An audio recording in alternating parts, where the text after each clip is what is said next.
อย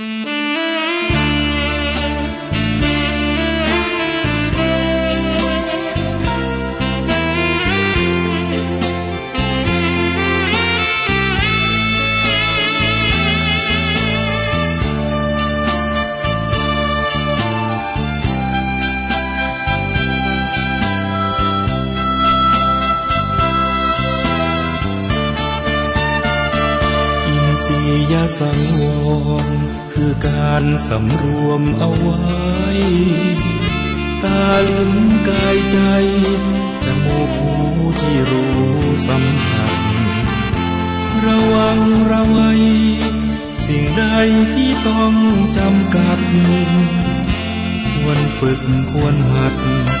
ปฏิบัติอินทรีย์สังวรรูปรสกลิ่นเสียงมีกายมีใจเรียนรู้เพ่งพิจตรองดูตาแลรู้พึงรู้ไว้ก่อน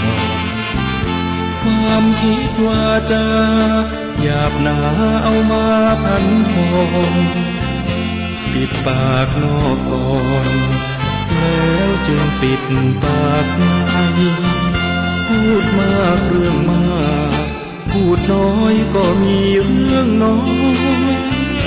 ไม่พูดเพียงหน่อยก็พลอยไม่มีเรื่องใด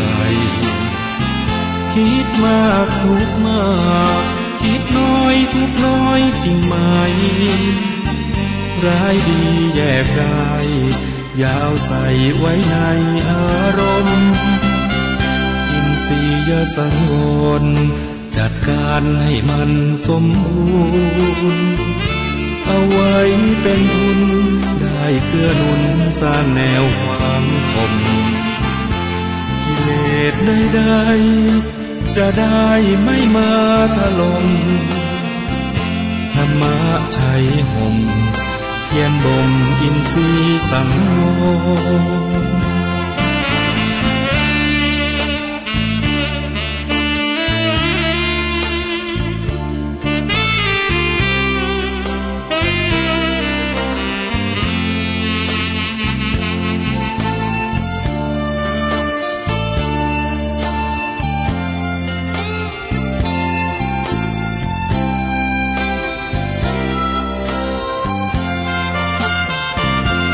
พูดมากเรื่องม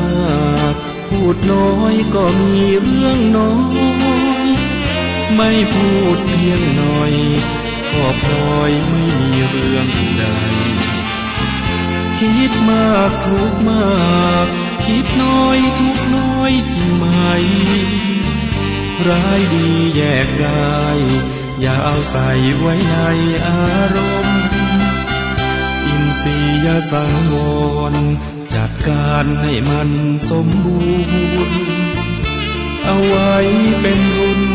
ได้เกื้อหนุนสร้างแนวความคมกิเลสใดๆจะได้ไม่มาถล่มธรรมะชัยห่มเพียรบ่มอินทรีย์พุทธคุณวางไว้กลางกล้าวเพื่อป้องกันเหล่าไฟลินสิ้นทั้งหลาย ธรรมคุณทูลวางไว้กลางใจเพื่อช่วยให้หูทั่วถึงชั่วดีสังฆคุณทูลไว้ในชีวิตเพื่อช่วยปิดปลดทุกข์เป็นสุขีโดยบุญอภิวันอัญชลีสวัสดีโดยการนิรันดร์เทิน10 นิ้วกราบแนบใต้ไหว้สาปารมีธรรมในครูบาอาจารย์พระมหาเถรานุเถระท่านเจ้าคณะพระสังฆาธิการทุกรูปทุกตนขอความสุขความสวัสดีในธรรมะแห่งองค์สมเด็จพระสัมมาสัมพุทธเจ้าจงมีแก่บรรดาสาธุชนท่านผู้ฟังทุกท่าน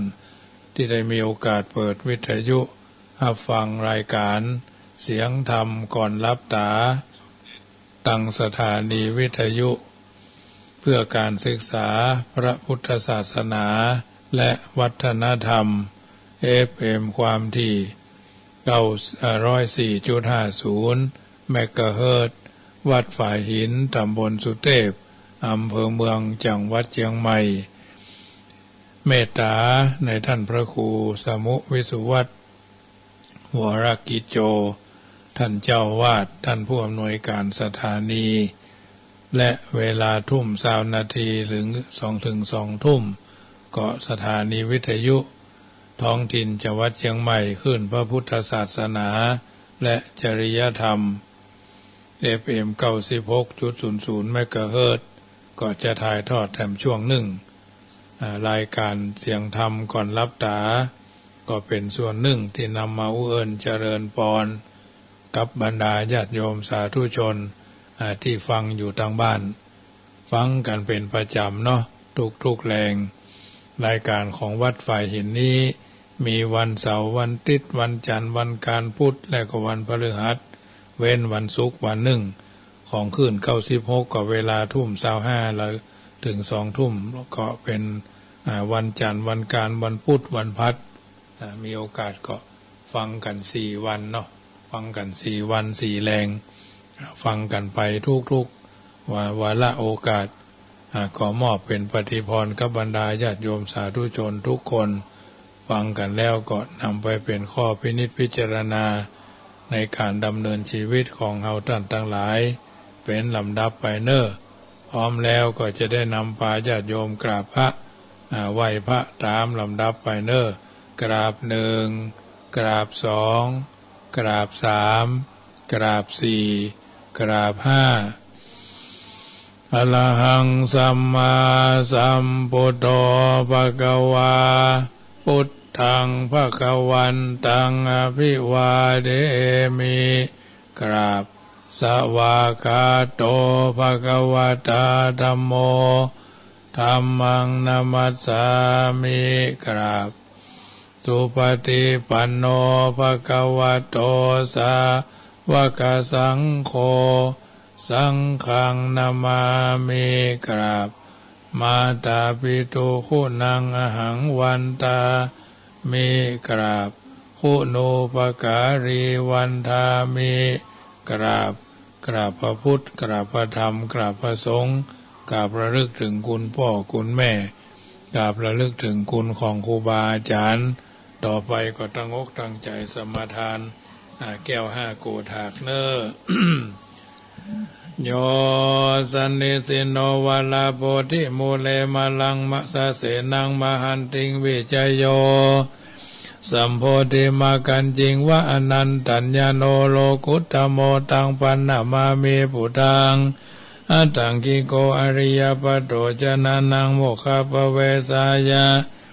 อุจุกามะโกอายังสันติกโรปนิยานิโกตังปันนามามิธัมมัง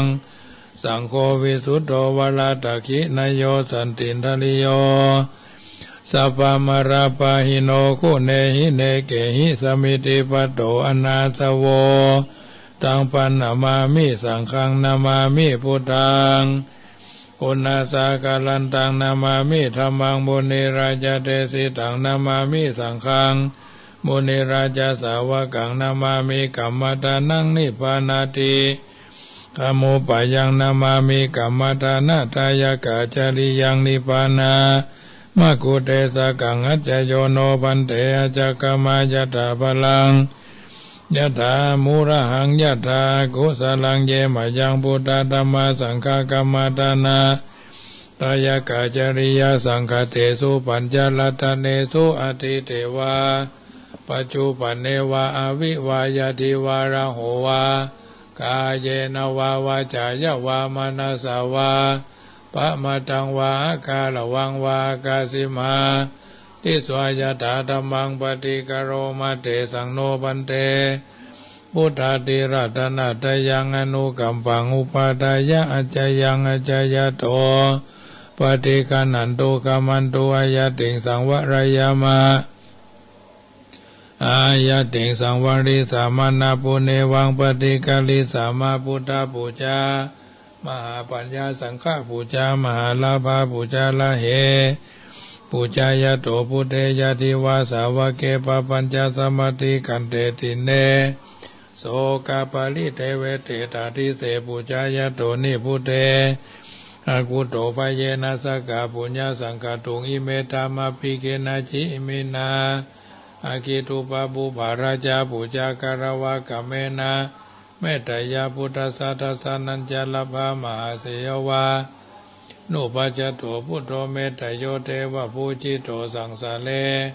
สังสารันโตปิอัปเยนะมหาเสนิปานะปัจจโยโหตุโนนิจจังนะโมตัสสะภะคะวะโตอะระหะโตสัมมาสัมพุทธัสสะนะโมตัสสะภะคะวะโตอะระหะโตสัมมาสัมพุทธัสสะนะโมตัสสะภะคะวะโตอะระหะโตสัมมาสัมพุทธัสสะนะโมตัสสะภะคะวะโตอะระหะโตสัมมาสัมพุทธัสสะพุทธังสรณังกัจฉามิธัมมังสรณังกัจฉามิสังฆังสรณังกัจฉามิทุติยัมปิพุทธังสรณังกัจฉามิทุติยัมปิธัมมังสรณังกัจฉามิทุติยัมปิสังฆังสรณังกัจฉามิตติยัมปิพุทธังสรณังกัจฉามิตติยัมปิธัมมังสรณังกัจฉามิตติยัมปิสังฆังสรณังกัจฉามิสรณกัมมนังพุทโธสัพพัญญูตญาโนธัมโมโลกุตโลนาวาสังโฆมกะปะระโตจะอิเจตังรัตนะตยังเอตัสสะอนุภาเวนะสัพพะอันตรายโยวินาศสันตุโนนะโมเมสัพพะพุทธานังตัวติงสาวาลาลกโนตันหังกะโลมหาวิโรเมตังกะโลมหายาโสสาลานังกะโลโลกาหิโตติปังกะโลจุตินทโลโกนดัญโยจนะปะโมโคมังกะโลปุริสาสัพโพสุมาโนทีโลเลวัตโตลติวัตโนโสภิกโตคุณาสัมปันโนอโนมัตสิชนุตโมปัตุโมโลกปโจโตนาลโตวาลาสาลติปัตุมุตโลสัตตสาโลสุเมโตอากาปุกาโลสุจโตสัพพโลกโกปิยตัสสีนาราสะโพอัตตาสีการุณีโกธรรมตัสสีธัมโมนุโตสิทัตโตอาสามโมโลเกติโสจาวาตตังวโรปุโสจปวโรพุทโธวิปัสสิจาอนุปโมสิกิสัพพะหิโตสัตตเวสสัพพุสุขตัญญโกกกุสันโตสัตตวะโหโกนากามโนระนัญจโหกัสสะโพสิลิสัมปันโนโกตโมสกัญญาปุงกโวอัตตวิสติสังฆตาอิเมพุทธามหิติกาการุณากุณาสัมปันนาสัพพโลกาภิปูจิตวะเอเตทัสสะปะลาพุทธาอุตตมะอากาปุกลาเตปิสังฆคุณาอสุปิติเยอมตังปตังเอเตพุทธาอติตาจามังกลาหุนติสัพพตาอัตถวิสติเมพุทเทอหังวันตามิสัพพตาเตสังญาเนนาสีเลนะขันติเมตตาปะเลนะจเตปิโนอนุรักขันตุอโรกายเยนะสุเขนะจะอัตถวิสติเมพุทเทโยนาโลสารนังกโตกัปปานิสัตตาสหัสสานิทุกขติงโสนาคจันติอัตถวิสติพุทธปาลิตังศาสนาสัจโลกัสสะวุติภวตุสัพพตาศาสนัมปิจโลกันจเทวารักขันตุสัพพตาสติงอนตุสุขีสัพเพปริวาเลอิอัตโนอนิคาสุมานาหุนตุสหัสเปหิยาติปิราชโตวาโจรโตวามนุสโตวาอมนุสโตวาอากิโตวาอุตกะโตวาปิสัจโตวาคานุกะโตวากันดกะโตวานาคตโตวาจนะปตโรกะโตวาอาสัตตมะโตวาอาสันติติโตวาอาสาปุริสโตวาจันดาหติอาสามิกาโกนากุกุระอหิเวจิกามานิสัมปติปิอาจาตาลาสา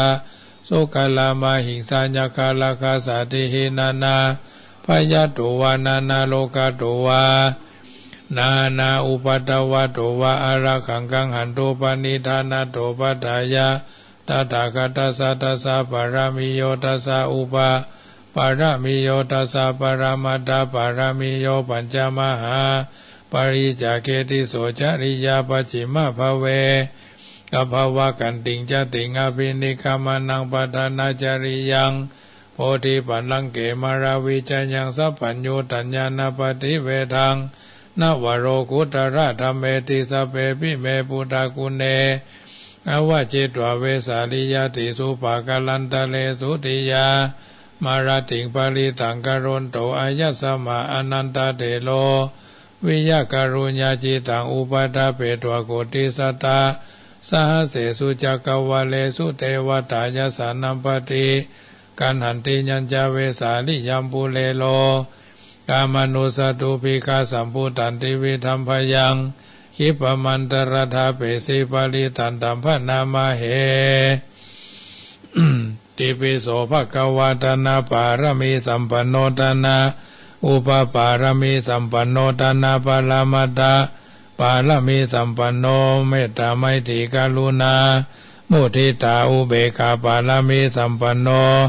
อิติปิโสภควาศีลปารมีสัมปันโนศีลอุปปารมีสัมปันโนศีลปาลามัตตาปารมีสัมปันโนเมตตาไมตรีกรุณามุทิตาอุเบกขาปารมีสัมปันโนอิติปิโสภควาเนคขมะปารมีสัมปันโนเนคขมะอุปปารมีสัมปันโนเนคขมะปาลามัตตาปารมีสัมปันโนเมตตาไมตรีกรุณามุทิตาอุเบกขาปารมีสัมปันโนอิติปิโสภควาปัญญาปารมีสัมปันโนปัญญาอุปปารมีสัมปันโนปัญญาปรามัตถะมัทธปารมีสัมปันโนเมตตาไมตรีกรุณามุทิตาอุเบกขาปารมีสัมปันโนอิติปิโสภควาวิริยะปารมีสัมปันโนวิริยะอุปปารมีสัมปันโนวิริยะปรามัตถปารมีสัมปันโนเมตตาไมตรีกรุณามุทิตาอุเบกขาปารมีสัมปันโนติปิโสภควาขันวิริยะปารมีสัมปันโนวิริยะปรามัตถปารมีสัมปันโนอิติปิโสภควา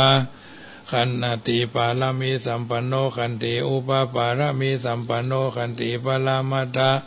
ปารมีสัมปันโนเมตตาไมตรีกรุณามุทิตาอุเบกขาปารมีสัมปันโนอิติปิโสภควาสัจจะปารมีสัมปันโนสัจจะอุปปารมีสัมปันโนสัจจะปรามัตถปารมีสัมปันโนเมตตาไมตรีกรุณามุทิตาอุเบกขาปารมีสัมปันโนอิติปิโสภควาอธิฐานาปารมีสัมปันโนอธิฐานาอุปปารมีสัมปันโนอธิฐานาปรามัตถปารมีสัมปันโนเมตตาไมตรีกรุณามุทิตาอุเบกขาปารมีสัมปันโนอิติปิโสภควาเมตตาปารมีสัมปันโนเมตตาอุปปารมีสัมปันโนเมตตาปรามัตถปารมีสัมปันโนเมตตาไมตรีกรุณามุทิตาอุเบกขาปารมีสัมปันโนติปิโสภควาอุเบกขาปารมีสัมปันโนอุเบกขาอุปปารมีสัมปันโนอุเบกขาปรามัตถปารมีสัมปันโนเมตตาไมตรีกรุณามุทิตาอุเบกขาปารมีสัมปันโนติปิโสภควาทัสสะปารมีสัมปันโนทัสสะอุปปารมีสัมปันโนทัสสะปะละมัตถปารมีสัมปันโนเมตตาไมตรีกรุณามุทิตาอุเบกขาปารมีสัมปันโนโสภควาอิติปิอาหังสุขิโตโหมิอาหังอเวโรโหมิอาหังอภยาปโจโหมิอาหังสุขีอัตนังปริหารามิตัสสะสุติสาสะเปสัตตาเวราหุนตุอภยาปจาหุนตุอานิกาหุนตุสุขีอัตนังปริหารันตุสวาธุสวาธุปะปัญญาปารามี30ทัศสวาธุปะปัญญาปาละมีวัดแวดล้อมวิริยาปาระมีอ้อมระวังดีศีลปาละมีบางหอกบางดาบเมตตาปาละมีป่าแป้ทางผืนด้านหน้าปาละมีเป็นผืนดังต่ออุเบกขาปาละมีก่อเป็นเวียงสัจจะปาละมีแวดละวังดี เป็นไม้ไตรคันตีปาละมีกายเป็นหอกเป็นดาบบางหน้าไม้และปืนไฟอดีตาหน้าปาระเมพันดาบไปทุกแห่งแข็งแข็งแห่งแห่งป่าฝูงหมู่มารปีศาจภายเพศตุกทเวปอบที่ปังภายเนนั่งทอละเนอัศจรรย์โสสะเหมือนฟันอยู่ข้างๆน้ำนาทีนองกวางต่อกวางแตกตีฟองละนองละนอกกลายเป็นเข้าตอกดอกไม้ถวายปู่จาพระแก้วแก่นไทยสตันพระผู้ตังจงมาภายโปรดอนุญาตโทษโปรดผู้ฆ่าแท้ดีลีแม่ธรณีออกมาหิดมวยผมอยู่ที่ธาตุช้างหายคายข้าจังงาซับดินพ้นน้ำนาทีลงพัดพายขอจ้างพายหักตบเท้าพยามานห้องเอาปูนกลัวกาบยอมือคืนตุนหัวใส่เกาผู้ฆ่านี้เราได้ชื่อว่าลูกศิษย์พระพุทธเจ้าผู้มีบุญสมปานนั้นมากนักพระพุทธเจ้าจึงตั้งพระปัญญาปาละมีไว้เก้าชั้นตั้งไว้ตั้งนาก็ได้เก้าชั้นตั้งไว้ตั้งหลังก็ได้เก้าชั้นตั้งแต่หัวแผ่วตีนก็ได้เก้าชั้นตั้งแต่ตีนแผ่วหัวก็ได้เก้าชั้นแสนว่าลูกปืนจากมาเสมอเมือนฝนแสนหนาก็บ่มีมาจากไกลใดข้าพระเจ้าเลยได้ชื่อว่าพุทธกุนังธรรมกุนังพุทธอินตาธรรมอินตาสังฆอินตาอัสสหับแม่ธรณีผู้อยู่เหนือน้ำผู้อยู่กำแผ่นดินกันคาใดละลึกเกิดถึงหาคุณพ่อคุณแม่คุณครูบาอาจารย์คุณพระแก้วเจ้าทั้งสามประการคือคุณพระพุทธคุณพระธรรมคุณพระสงฆ์คุณแดดคุณฝนคุณน้ำคุณลมคุณไฟคุณกุศลเจ้าก็ดีคุณนางอุตราเจ้าก็ดีคุณพระปัจเจกเจ้าก็ดีคุณพระตนเมตตาภาวนาเจ้าก็ดีคุณพระแม่ธรณีเจ้าก็ดีจงมาสัมพิทักษ์รักษาคุ้มครองตั้งกำนาและกำหลังยังตนตัวแห่งผู้ฆ่าตั้งแต่ทีกากาละยามนี้วันนี้ค่ำคืนนี้และต่อไปนี้จิ้มแดดเธอพุทโธพุทธังรักษาธัมโมธัมมังรักษาสังโฆสังฆังรักษาพุทโธพุทธังกันหะธัมโมธัมมังกันหะพุทโธพุทธังอรหังธัมโมธัมมังอรหังสังโฆสังฆังอรหังพุทโธพุทธังกันหะธัมโมธัมมังกันหะสังโฆสังฆังกันหะอายุวันโนสุขังปาลังยันตุนิมิตังอวะมังคลัญจโยจามานาโปสกุณาสัสสะโตปะปะกะโหโตโสปินังอะกันตังพุทธานุภาเวนะเวนาสเมนโตยันตุนิมิตังอวะมังคลัญจโยจามานาโปสกุณาสัสสะโตปะปะกะโหโตโสปินังอะกันตังธัมมานุภาเวนะเวนาสเมนโตยันตุนิมิตังอวะมังคลัญจโยจามนาโปสกุณาสัสสะโตปะปะกะโหตุโสปินังอากันตังสังฆานุภาเวนะวินาสเมนตุพลโตเทวะพลโตดูลาหมู่เฮาเราเจ้าคาสุนันตุจงฟังอันยังกรรมังอันว่ากรรมอันใดอันเป็นกุศลแม้นน้อยหนึ่งกัตตาปังอันใดกระทำแล้วอันเฮาทั้งหลายได้กระทำปั้มเป่งแล้วอันว่าเทวดาทั้งหลายฝูงใดในฐานะที่นี้เป็นตนจงอนุโมทนาซึ่งปวลอันเฮาทั้งหลายได้กระทำปั้มเป่งแล้วอันว่าสัตว์ทั้งหลายทั้งมวลจงเป็นสุขอยู่เป็นสุขจงรักษาตนในกาลทุกเมื่อจงมีอายุยืนยาวจงมีอันว่าพ่อและแม่จงเป็นสุขจงพ้นจากทุกข์จงมีอันว่าญาติทั้งหลายจงเป็นสุขจงพ้นจากทุกข์จงมีอันว่าคนทั้งหลายฝูงบ่ใจญาติจงเป็นสุขจงพ้นจากทุกข์จงมีอันว่าผีวิสาจร้ายทั้งหลายจังว่ายักษ์ทั้งหลายอันว่าเพศทั้งหลายจงเป็นสุขจงพ้นจากทุกข์อันว่านักขัตฤกษ์ทั้งหลายจงเป็นสุขจงพ้นจากทุกข์จงมีอันว่าเทวดาทั้งหลายจงเป็นสุขจงพ้นจากทุกข์จงมีอันว่าครูบาอาจารย์เจ้าทั้งหลายจงเป็นสุขจงพ้นจากทุกข์จ จงมีอันว่าสัมปติทั้งหลายทั้งมวลจงสำฤทธิแก่ท่านทั้งหลายจุใหญ่น้อยใจยิงแด่เตอเอาละญาติโยมสาธุชนคนดีผู้ที่ฟังรายการเสียงธรรมนำสุขก็ดีเสียงธรรมก่อนรับตาก็ดีที่ท่านกำลังฟังนี้ก็เป็นรายการเสียงธรรมก่อนรับตาทางสถานีวิทยุเพื่อการศึกษาพระพุทธศาสนาและจริยธรรม FM 104.50 ส่วนหนึ่งวิทยุท้องถิ่นจังหวัดเชียงใหม่ขึ้น96โดยการควบคุมดูแลของศูนย์เผยแพร่ธรรม FM 96หอคำพญามังลายทุกวันจันทร์วันการวันพุธวันพฤหัสเดิมนั่นก็มีถึงวันศุกร์วันนี้ก็ถือว่าเป็นส่วนหนึ่งญาติโยมสาธุชนที่ฟังอยู่ทางบ้านรายการเสียงธรรมก่อนรับตานะเสียงธรรมก่อนรับตาเป็นรายการที่มีทุกค่ำทุกแรงเนาะเสียงธรรมก่อนหลับตานะเป็นสัจธรรมที่นำมาอู้เอิ้นเจริญพรรวบรวมเรียบเรียงกิจกรรมที่เราไปทำมาวันนี้อาจจะผิดเพี้ยนอาจจะผิดพลาดอาจจะท้อแท้อาจจะผิดหวังอาจจะท้อถอยนะก็ขอเป็นกำลังใจให้ทุกคนเนอะที่กำลังก้าวข้ามก้าวร่วงในกิจการต่างๆสำเร็จนะเพราะฉะนั้นเสียงธรรมก่อนรับตาทุกวันก็ฟังกันไปเป็นกำลังใจกันแม้เราจะอยู่คนละวัดแม้เราจะคุยคนละบ้านแม้เราจะคนอยู่คนละท้องที่แตกต่างแต่ไม่แตกต่างสถานที่แต่ไม่แตกต่างในด้านจิตใจเนาะทำไปอู้เอิญเจริญปอนบรรดาญาติโยมฟังกันเนอะเสียงธรรมก่อนรับตาปรริญญาเอกวัดลาดนะ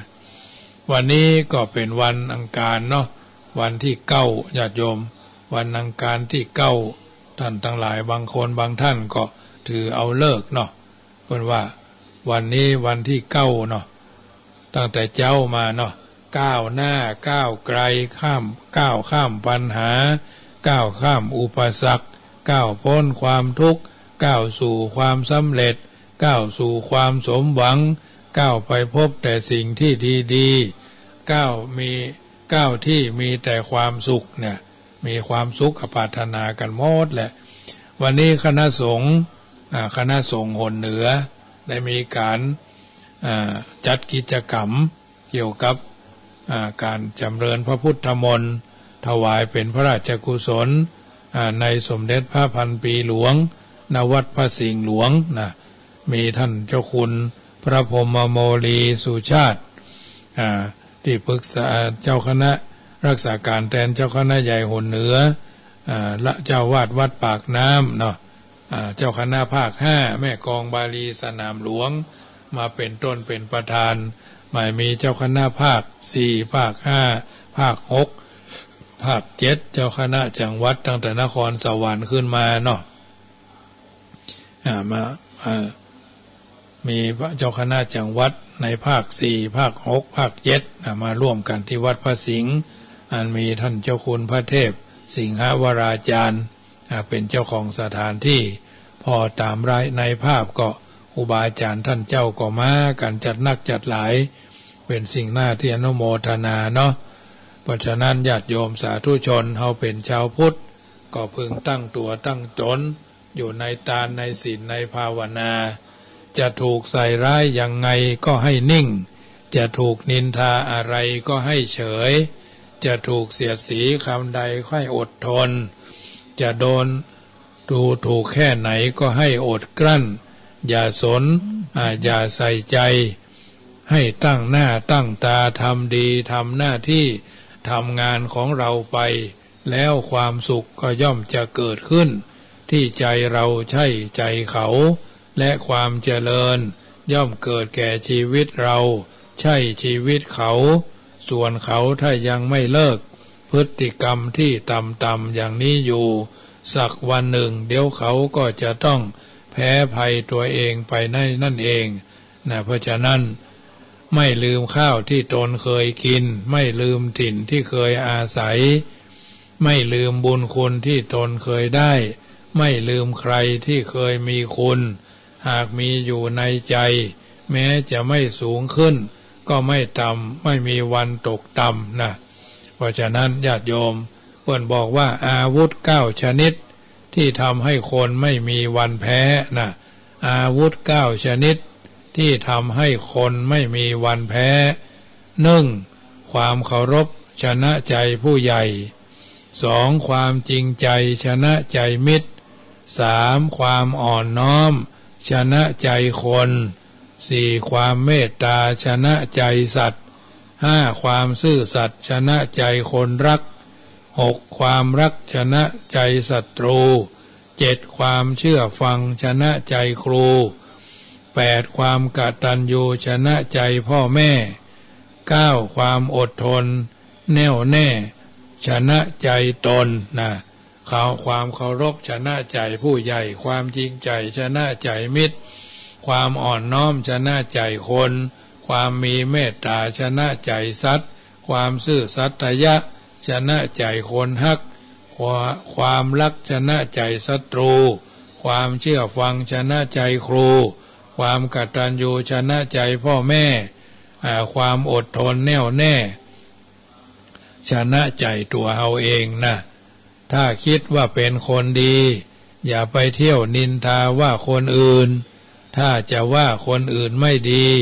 ให้ดูตัวเองว่ามีอะไรดีกว่าคนอื่นถ้ายังไม่รู้ตัวเองดีก็อย่าไปรู้ดีเรื่องของคนอื่นรู้ตัวเองให้ดีรู้ตัวเองให้มากเอาตัวเองให้รอดแล้วค่อยไปสอดเรื่องของคนอื่นนะปนว่า5 ยามงคลมี5 ยามงคลชีวิตอย่าร่วมวงกับคนชอบจับผิดอย่าใกล้ชิดกับคนพูดไม่ดีอย่าคลุกคลีกับคนชอบนินทาอย่าคบหากับคนแล้งน้ำใจน้ำเพชรที่ว่าใสๆยังสู้น้ำใจที่บริสุทธิ์บ่ได้อย่าอยู่ใกล้คนเห็นแก่ตัวแล้วชีวิตจักเจริญนะอย่าร่วมวงกับคนจับผิดอย่าใกล้ชิดคนอู้บดีอย่าคุกคีกับคนชอบนินทาอย่าคบหากับคนแล้งน้ำใจอย่าอยู่ใกล้กับคนเห็นแก่ตัวแล้วชีวิตจักเจริญขึ้น4 คำจำให้มั่นล้มต้องลุกทุกข์ต้องทนจนต้องเก็บเจ็บต้องจำนะล้มต้องลุกทุกข์ต้องทนจนต้องเก็บเจ็บต้องจำจึงจะเจริญอันนี้เป็นสัจธรรมที่บัณฑิตชนท่านกล่าวเอาไว้ก็ก้อนไกลเสาะหาเอามาเป็นกำลังใจกับบรรดาญาติโยมอาจจะท้อแท้อาจจะท้อถอยอาจจะหมดกำลังใจเนาะงามรูปร่างจะอยู่ได้สักกี่ฟ้างามหน้าตาจะอยู่ได้สักกี่ฝนงามความดีงามนี่สิ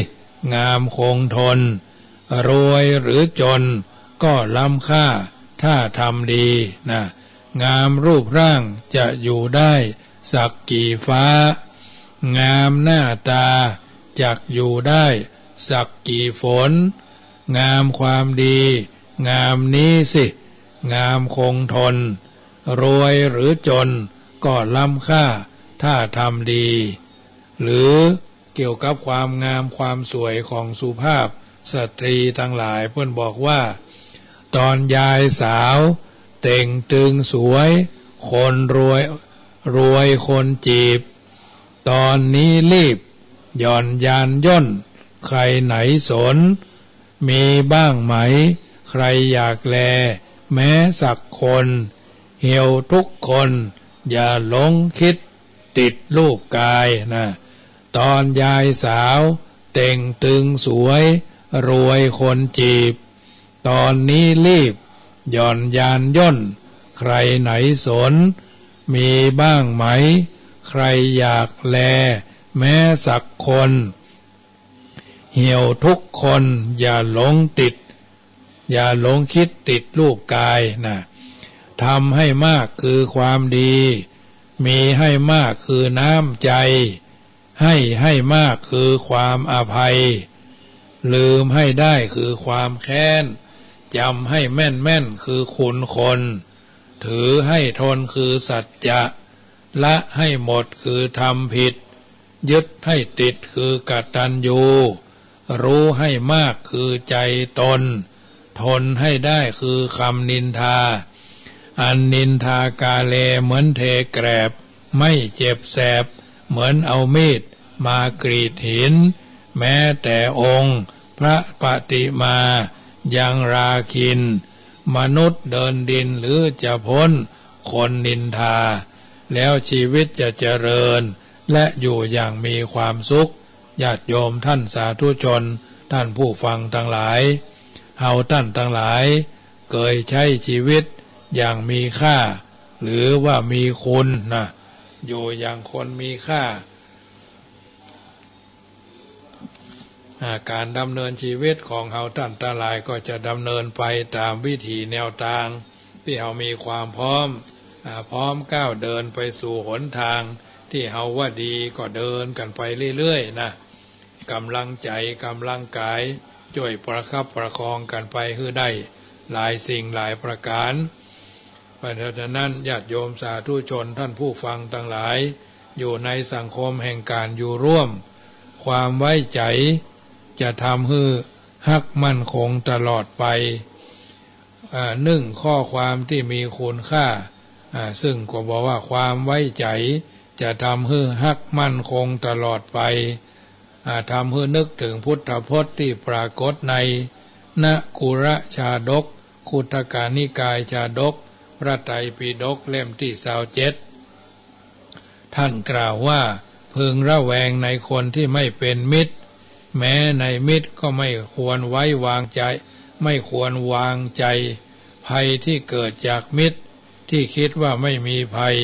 ย่อมตัดถึงโคนรากทีเดียวเป็นข้อเตือนใจที่มากด้วยคุณค่าว่าเมื่อเอาจักนำมาคบคิดพินิจพิจารณาทางชีวิตก็จะได้รับความปลอดภัยจากการคบค้าสมาคมแล้วไว้วางใจจนเกินพอดีอย่างไรก็อย่าลืมมองดูคนที่เราคบด้วยมีความจริงใจมากน้อยเพียงใดมีความหวังอันอย่างที่เป็นผลประโยชน์สำหรับเขาหรือไม่โดยความเป็นปุถุชนคือคบค้าสมาคมก็มักจะหวังสิ่งที่เป็นผลประโยชน์ ตอบแทนซึ่งกันและกันเข้าลักษณะที่ว่าเมื่อฉันคบคุณจะต้องมีผลประโยชน์กับฉันบ้างดังนี้จึงจะต้องมองอย่างรอบด้านเช่นเดียวกันเมื่อเป็นแบบนี้ก็นึกไปถึงพุทธภาษิตในมหัสสาโลหะชาดกพระไตรปิฎกเล่มเดียวกันว่ามีข้อความที่พระพุทธเจ้าตรัสไว้ว่าการแสดงความสนิทสนมและความร่วมใจกับคน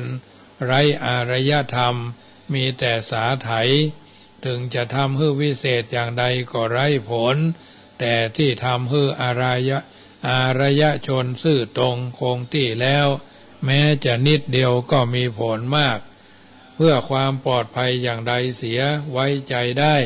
แต่อย่าถึงกับวางใจคนที่สร้างชีวิตใหม่ต้องมีความระมัดระวังอย่างมากถึงอย่างนั้นก็ขอบอกไว้อย่าถึงกับระแวงไปเสียทุกอย่างเพราะจะทำให้สัมพันธภาพไร้เสถียรภาพได้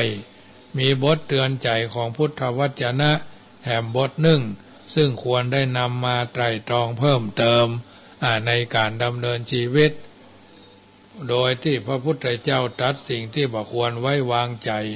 ในกุรชาดก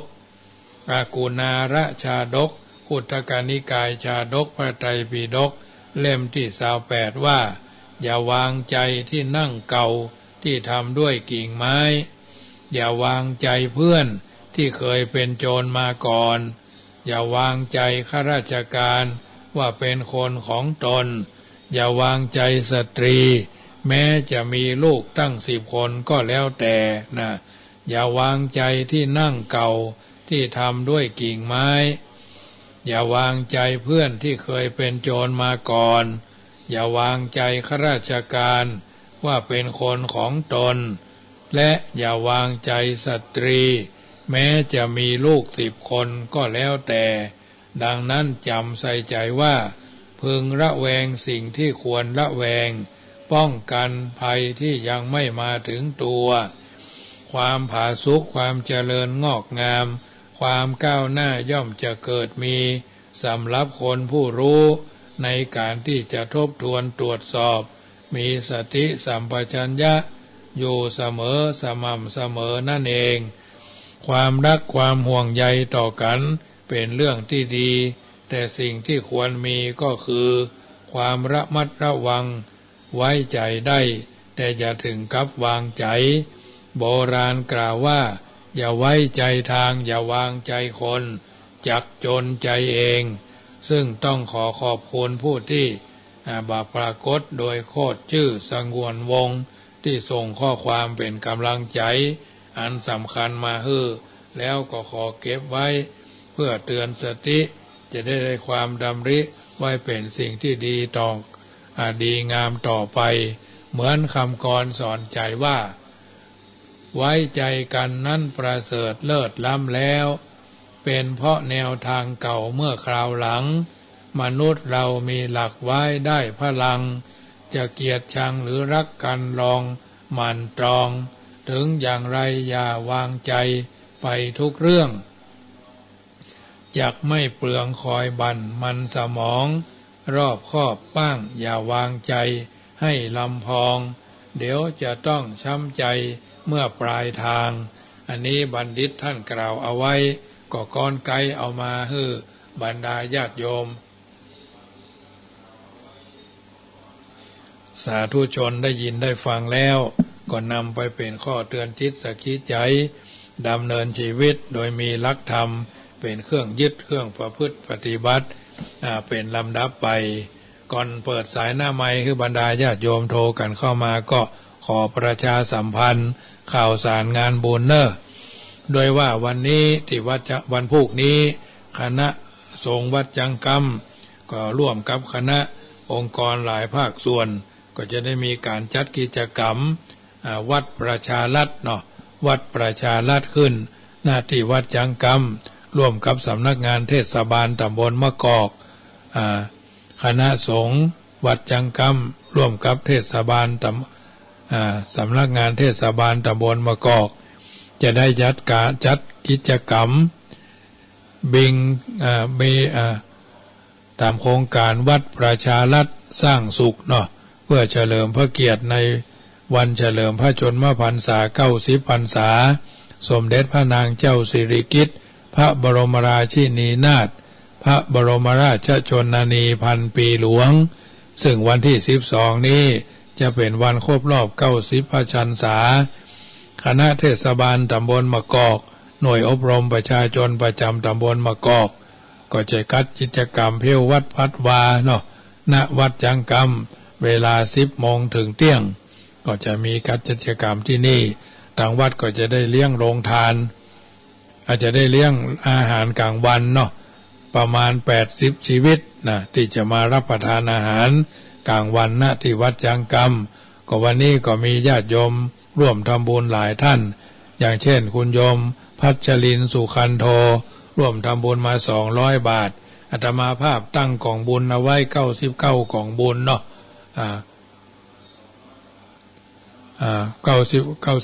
กองบุญละ99 บาทกองบุญ99 กองบุญละ99 บาทเป็นการเลี้ยงอาหาร2 วันเนาะวันที่10 80 หัววันที่11 100 หัวเนาะอันนี้วันที่10นี่ก็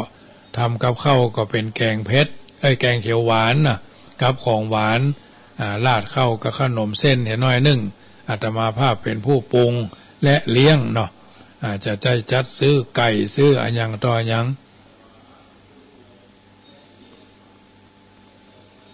เพราะฉะนั้นญาติโยมสาธุชนท่านผู้ฟังทั้งหลายมีโอกาสก็ร่วมทำบุญกันได้เนอะโยมพัชรินทร์สุขันโทร่วมทำบุญมา200 บาทโยมปิยะ ธิดาเนาะตรียาพรร่วมทำบุญมา2,700 กว่าบาทอันนี้2 วันนะถึงขนมนมเนยอย่างต่ออย่างเนาะอันนี้ก็วันที่10กับวันที่11แล้วก็ร่วมกินร่วมทานกันในวันที่11นี่เราออกมาเข้าค่ายก็คงจะเป็นข้าวไข่เจียวนะข้าวไข่เจียวและไข่ดาวเอาข้าวไข่เจียวราดข้าวเนาะซึ่งอาตมาภาพเป็นผู้ปรุงเลี้ยงเนาะเป็นผู้ปรุงเลี้ยงพ่อครัวก็มีในเนี้ยแม่ครัวก็มีในเนี้ยเนาะมีโอกาสก็ร่วมด้วยช่วยกันเป็นเจ้าภาพไข่ก็เป็นเจ้าภาพข้าวสารกันเนาะก็คงจะได้ตุนเข้าในวันพรุ่งนี้ตี 4ก็จะเริ่มนะตี 4ก็จะได้เริ่มทำกับข้าวกับปลาพริกน้ำปลายาข้าวไข่เจียวหมูสับเนี่ยนะอันเป็นอาหารที่เราเคยรับประทานกันอย่างละอ่อนเนาะป .4 ป .3 ป .4 ป .5 ป .6 ก็จะมาอบรมกันที่นี่ก็ถือว่าม่วนงานสันเล่าพี่น้องศรัทธาญาติโยมร่วมกินร่วมทานกันเนอะและก็แถมข่าวนึ่งก็ด้วยว่าตารางพระแสดงพระธรรมเทศนาวันพระกลางพรรษาขึ้น96นี้วันที่12 สิงหาหมายกำหนดการเดิมนั่นเป็นตารางของท่านพระครูศรีวุฒิคุณด็อกเตอร์วัดท่าไมอิเป็นองค์เทศแต่ท่านมีศาสนกิจเร่งด่วนพ่อครูวันลบก็เลยโทรศัพท์มาราธนานิมนต์อาตมาขึ้นไปเทศแทนคือเทศวันที่12เนาะเทศวันที่12วันแม่แห่งชาตินี่แหละที่วัดจังกรรมนี่แหละจะมีการแสดงพระธรรมเทศนาที่นี่